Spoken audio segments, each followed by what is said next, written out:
मेहंदी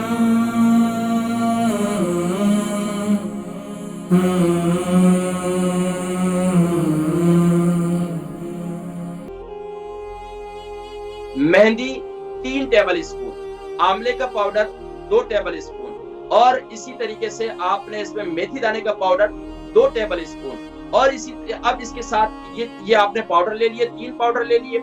इसके अंदर आप नीम का पाउडर भी इस्तेमाल कर सकते हैं, ठीक है।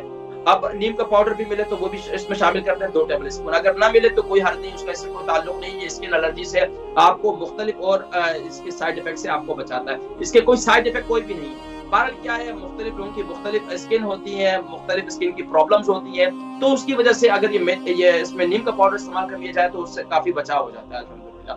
अच्छा, इसके अलावा अब क्या करेंगे, कहवा अलग से तैयार कर लेंगे। उसमें कॉफी डालेंगे, 2 टेबल स्पून और उसमें आप कलौंजी 1 टेबल स्पून और इसी तरीके से उसमें आप डालेंगे गुड़ 2 टेबल स्पून। ये 3 चीजों का आप कहवा तैयार करेंगे। खूब 2 कप पानी डालकर जब 1 कप रह जाएगा उसे उतार लेंगे। डार्क कॉफी का आपने कहवा तैयार करना है। अगर डार्क कॉफी नहीं है तो फिर आपने इस कहवे को काली पत्ती, जो हमारी यानी कि पाकिस्तानी पत्ती कहलाती है, बांग्लादेश, इंडिया, पाकिस्तान जो पक्की चाय पीने वाले वो तो जानते हैं दानेदार पत्ती कौन सी होती है, वो पत्ती जो है उसका फिर कहवा तैयार करना है आपको। तो ये कहवा जो है उसके अंदर शामिल करके इसके साथ मेहंदी घोल लें खूब अच्छी तरीके से। आखिर में इसके अंदर लाइम 1 टेबल स्पून वो भी डाल दें और खूब इसको मिक्स करके 7-8 घंटे के लिए इसको छोड़ दें और दूसरे दिन लगा लें। आप ये देखें इतना अच्छा कलर आएगा कि माशाल्लाह आप दुआएं देंगे।